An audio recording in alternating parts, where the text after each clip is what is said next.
Ayan guys, nagbabara ako guys eh. Bara ako guys. Papakita ko sa inyo guys yung nagrondahan kanina ng mga kalapating dayo. Doon. Kalapati po namin yon. Hindi po guys. Ayan, doon sa bukid na yon. Ayan, doon po sila nagronda. Mamaya. Doon po sila rumonda. Muntikan hinabol lang kambing. Doon, numinto doon. Bumaba guys doon. Bumaba guys. Tapos, naghanap ng pagkain guys. Tapos, kaninang umaga guys, daming rumoronda dyan. Doon. At may bumaba po palkon. Ikot guys. Tapos, may palkon pala. Hinabol kanina yun. Ayun hapon. Hinabol kahapon.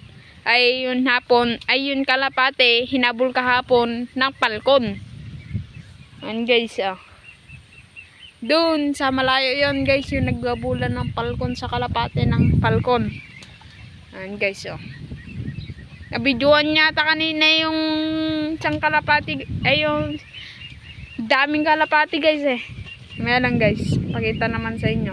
Yung kalapati kong si 4. Baka may magtatanong guys kung ano yung nauna kong kalapate. Ayan guys Ayan. Ayun, lumob. Ayun guys, si 4. May lang guys.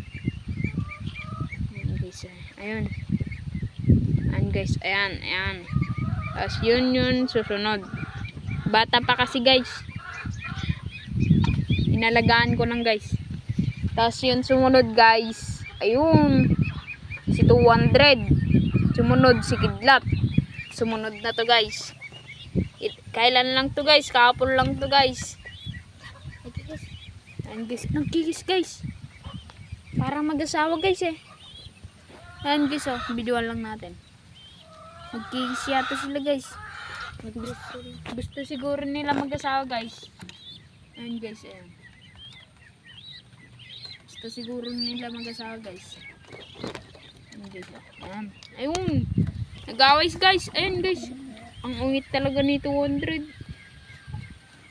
So, ay, naway guys. Bawalin mo.